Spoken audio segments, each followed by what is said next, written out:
Good morning, students. Today we are going to have a lecture on statistics, या अगर इसको हिंदी में कहा जाए तो इसको आंकड़े कहा जाता है, पिछले वर्षों के आंकड़े या टोटल आंकड़े। तो this is a part of inspection quality control of six semester mechanical engineering, और अप्लाइड मैथमेटिक्स में भी आता है ये फर्स्ट ईयर में। शायद आपने पाँचवीं दसवीं में भी पढ़ा होगा। So today we are going to study central tendency. Central tendency means एक पूरा डेटा का ग्रुप हो, बंच हो, तो हम उसमें से एक सेंट्रल टेंडेंसी निकालते हैं कि सेंट्रल टेंडेंसी क्या है उस डेटा की। उस डेटा में अगर देखा जाए तो दैट मीन्स लगभग अंदाजन इस उम्र के या इस हाइट के लोग होंगे, इस तरह की सेंट्रल टेंडेंसी हम निकालते हैं। तो सेंट्रल टेंडेंसी में हम चार चीजें देखेंगे। One is mean, median, mode and range. These are the basic of statistics. जो हम स्टैटिस्टिक्स पढ़ते हैं मैथमेटिक्स में, तो ये उसका बेसिक्स है। उसके आगे चलते हैं तो ये चारों चीजें अच्छी तरह से समझ लीजिए, तो आगे हम उसको देखते रहेंगे। इंस्पेक्शन क्वालिटी कंट्रोल में हम मीन, मीडियन, मोड इसलिए निकालते हैं कि हम कुछ वैल्यूज निकाल रहे हैं, एक डायमेंशन की निकाल रहे हैं, कोई भी नट बोल्ट है उसकी डायमेंशन देख रहे हैं, तो हम पूरा एक लॉट देखते हैं 1000 पीस का या 100 पीस का, तो उसका मीन, मीडियन, मोड निकालते हैं। Did you know that probably use statistics such as mean, median almost every day without even realizing it? हम डेली ही इसको यूज करते हैं लेकिन हमें पता नहीं होता है। तो मीन, मीडियन, मोड, रेंज हम इसको पढ़ेंगे। अब कैसे करेंगे, लेकिन उससे पहले आप एक पेंसिल, पीस ऑफ पेपर और कैलकुलेटर निकाल लीजिए। अब हमें क्या पता है, आप कहेंगे ये मीन, मीडियन, मोड, रेंज कुछ अलग सी बातें लग रही हैं। तो लेट अस सी कि हमें जो नॉर्मल पता है, हमें डेली ही हम बात करते हैं एवरेज इतनी है, मिडल इतना है, बीच का वैल्यू इतनी है, मोस्ट फ्रीक्वेंस वैल्यू इतनी है, या डिफरेंस इतना है। तो ये वर्ड्स हमें पता है, तो यही वर्ड्स जो हैं आगे जाके मीन, मीडियन, मोड और रेंज बन जाते हैं। तो लेट अस सी इनको कैसे, इनको माइनस प्लस करके हम कैसे यूज कर सकते हैं। तो लेट अस सी, पहले सबसे पहले मीन देखते हैं। The mean is average of a group of numbers. कुछ नंबर्स हैं, उनका एवरेज जो है that is known as mean. सारे नंबर्स का टोटल करके नंबर ऑफ वैल्यूज से डिवाइड कर दें तो हमारे पास मीन आ जाएंगे। It is helpful to know the mean because then you can see which numbers are above और बिलो द मीन। आपने देखा होगा कि आप हाइट की बात करते हैं क्लास की, तो आप कहते हैं भाई ये बिलो एवरेज हाइट का है, या बिलो एवरेज बच्चा है, अबव एवरेज बच्चा है। तो ये एवरेज जो है एक मीन ही वैल्यू होती है। अब मीन का एग्जांपल देखें तो कैसे है। अगर हम पांच देख लेते हैं कि पांच वैल्यूज हैं 82, 93, 86, 97, 82। ये पांच वैल्यूज हैं हमारे पास। तो टू फाइंड द मीन सबसे पहले हम क्या करते हैं, इनको ऐड करते हैं पांचों को। ये ऐड करने के बाद हम क्या करेंगे, ये इसका टोटल करके 433 आ गया। Now these are five numbers, 82, एक, दो, तीन, चार, पाँच, फाइव नंबर्स हैं। तो इस 433 को 5 से अगर डिवाइड करें, मैंने 440 कर दिया है but this is 433 divided by 5, it is 88। ये 440 को अगर हम डिवाइड करेंगे तो 88 आ जाएगा। तो अगर हमारा लेकिन आप ये मानिए कि अगर मैं 433 को 5 से डिवाइड करता हूँ तो ये जो है लगभग एक फ्रैक्शन में आएगा, इसलिए मैंने 440 से डिवाइड किया है। तो इसका मतलब क्या है कि ये जो पांच वैल्यूज हैं इनका मीन 88 है। तो 82 की अगर बात करें, ये एवरेज से नीचे है, 93 एवरेज से ऊपर है, 86 एवरेज के आसपास है, 97 एवरेज से ऊपर है, और 82 जो है एवरेज से नीचे है। अब बात करें कि ग्रुप्ड डाटा के, नॉर्मली क्या होता है हमारी रियल लाइफ सिचुएशन में, डाटा इतना ज़्यादा होता है। अभी हमने सिर्फ पांच वैल्यूज ली हैं, लेकिन इसमें डाटा इतना हाई हो जाता है कि उसकी मीनिंगफुल स्टडी करना बहुत ही मुश्किल हो जाता है। तो हम क्या करते हैं, इसको कंडेंस कर देते हैं, ग्रुपिंग कर देते हैं, so that we can devise some method. अब ये ग्रुपिंग करने के लिए हम क्या करते हैं, एक फ्रीक्वेंसी वैल्यू असाइन कर देते हैं for grouping of what data. अब देखिए यहाँ पे एक एग्जांपल मैं ले रहा हूँ। तो यहाँ पे marks obtained by 30 students of class 10th of a certain school in mathematics consist of 100 marks. अब इसमें 30 बच्चे हैं, तो 30 बच्चों का डेटा, या तो मैं जैसे अभी हमने 5 बच्चों का डेटा लिखा था वैसे ही 30 बच्चों का डेटा लिख लूँ और उनको सीक्वेंस में लगा लूँ, तो ये पूरे 30 बच्चों का लिख लें। लेकिन एक तरीका ग्रुपिंग करने का क्या है कि मैं क्या करूँगा, उसके साथ एक फ्रीक्वेंसी लिख लूँगा। 10 नंबर लेने वाले एक बच्चा है, 20 नंबर लेने वाले एक बच्चा है, 36 नंबर लेने वाले 3 बच्चे हैं, ये उसकी फ्रीक्वेंसी होगी F1।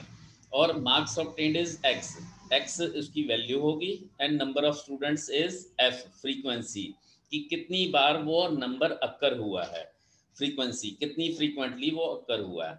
40 4 बच्चों ने लिया है, 50 3 बच्चों ने लिया, 56 2 बच्चों ने लिया, लाइक दैट मैं इसकी ग्रुपिंग कर दी है मैंने। तो अब देखिए, ये अगर डेटा देखा जाए तो 1 2 3 4 5 6 लाइक दैट लगभग 10 ग्रुप में बट गया। To find mean marks, we require the product of each x1 value with the corresponding frequency f1. So let us put them in column. अब इसको हम कॉलम में डाल देंगे। तो हमने क्या किया, x1 और नंबर ऑफ स्टूडेंट हमारी फ्रीक्वेंसी बन गई, और फ्रीक्वेंसी के बाद हमारी वैल्यू बनी f1 x1। तो f1 x1 को मल्टीप्लाई करना है, 10 into 1 10, 20 into 1 20, 36 into 3 is 108, 40 into 4 is 160। अगर हम देखा जाए तो नॉर्मली अगर 30 वैल्यूज को इस तरह से करेंगे तो भी यही आएगी, क्योंकि 40 जो है, सपोज ये वाला अगर नंबर हम देखें तो 40 इज अकरिंग 4 टाइम्स, तो 40 इंटू 4 160 करेंगे, अगर 4 बार होगा तो उनको जोड़ेंगे तो भी वो 160 ही बनेगा। तो इस तरह से हमारे पास 2 कॉलम हमने ऐड कर लिए, one is summation of f1, तो ये देखा जाए तो ये टोटल हमारा 30 बनेगा। तो 30 बनने के बाद इधर हमारा f1 x1 जो है वो हमने जितनी भी मल्टीप्लिकेशन है उसको सारा ऐड कर दिया, तो दिस बिकम्स 1779। तो हमारी एवरेज कैसे निकलेगी, मीन इज समेशन, जो ये वाला f1 x1 वाली इसकी समेशन है divided by summation of f1। ये जो सिंबल दिख रहा है आपको समेशन का दिख रहा है, तो 1779 divided by 30, it is average is 59.3। तो दैट मीन्स कि ये क्लास की एवरेज जो है मार्क्स की 59.3 आ रही है। तो दैट मीन्स यहाँ पे देखिए, यहाँ एवरेज लगभग यहाँ पे है, तो इससे ऊपर वाले जितने भी बच्चे हैं 59 के आसपास है, तो यहाँ एवरेज आती है ये 60 70 72 वाले जितने भी हैं ये एवरेज से ऊपर के हैं।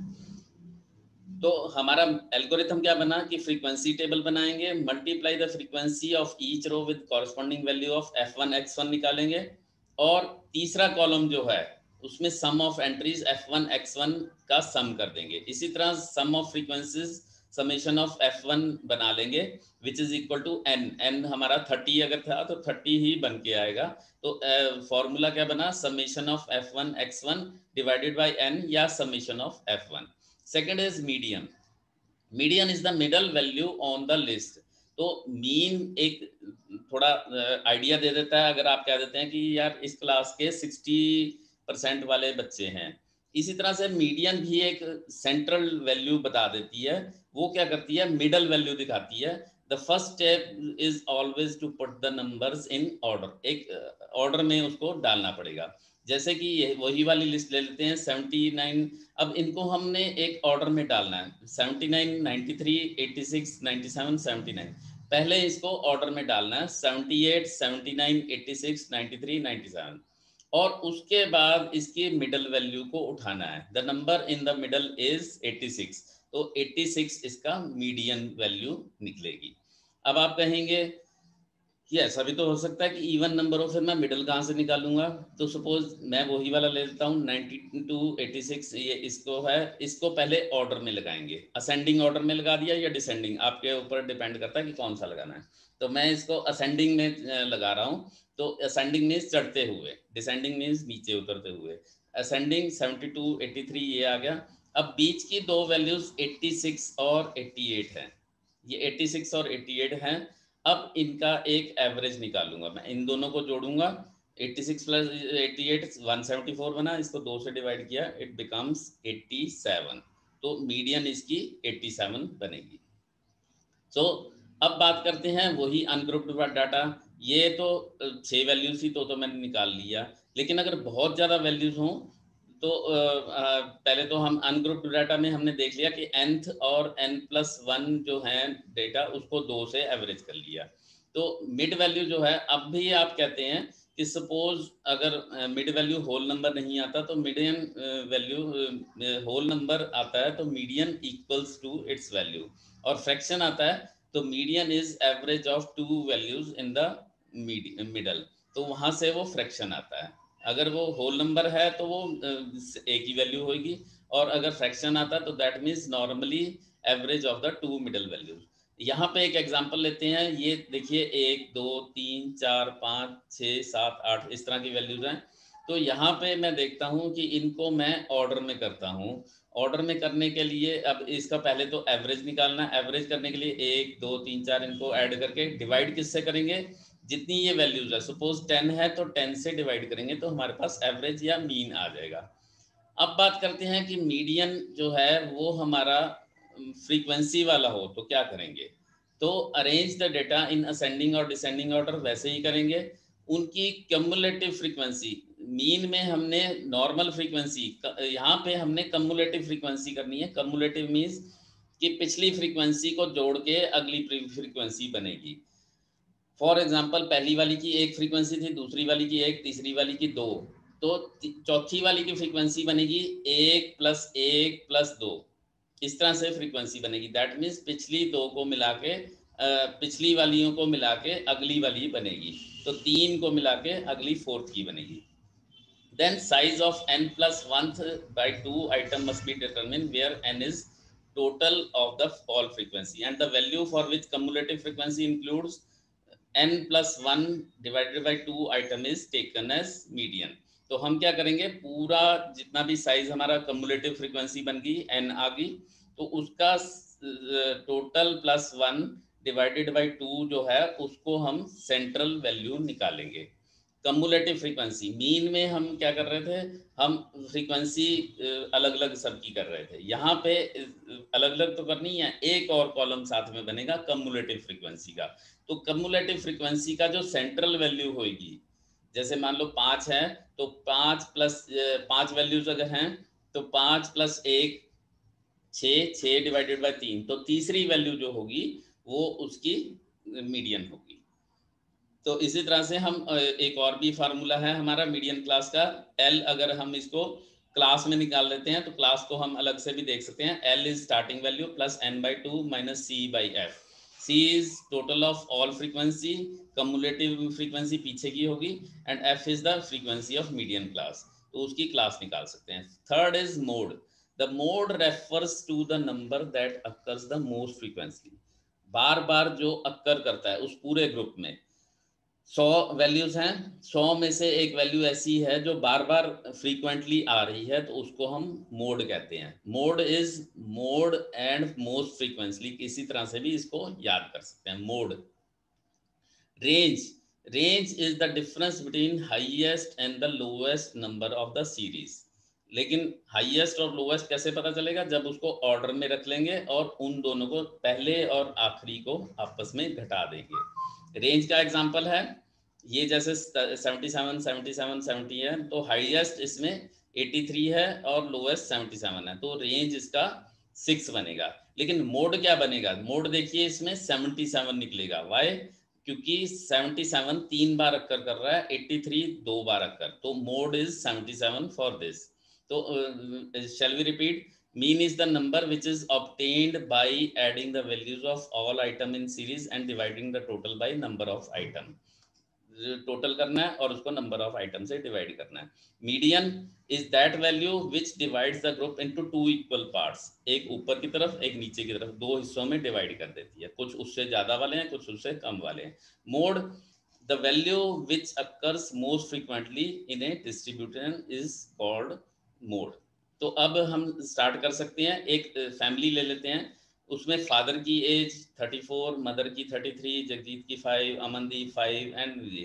तो इसको एवरेज अगर करें, मीन जो निकालना है, तो हम मीन क्योंकि एवरेज है हमारी तो हम इन पांचों को ऐड करेंगे 80, तो इसको 5 से यहाँ पे सॉरी ये 5 से डिवाइड करना था, मैंने 6 से कर लिया, तो यहाँ पे 13 इसका मीन आता है।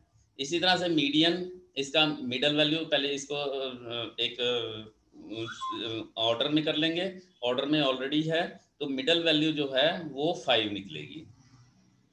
मोड, अब इसमें मोस्ट फ्रीक्वेंसी तो ये 5 वाली बन रही है, तो मोड इसका 5 बनेगा। और रेंज जो हाईएस्ट और लोएस्ट का डिफरेंस बनेगा 34 माइनस 1 इज 33। तो यही वाले हैं। अब यही काम आप अपने घर में भी, अपनी फैमिली में भी कर सकते हैं। That is all for today. Thank you.